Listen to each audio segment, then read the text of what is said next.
తెలుగువారి ఇంటిలో ఆరు రుచుల పచ్చడి.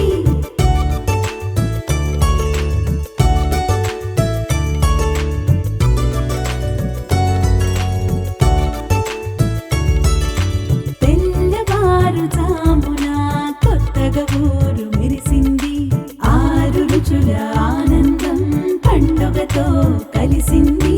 తెల్లవారుజామున కొత్తగా ఊరు మెరిసింది, ఆరు రుచుల ఆనందం పండుగతో కలిసింది. ప్రతిరోజు పండుగలా గడపాలంటూ ఉగాది మొదటి రోజుగా మొదలైంది మన తెలుగు సంవత్సరాది.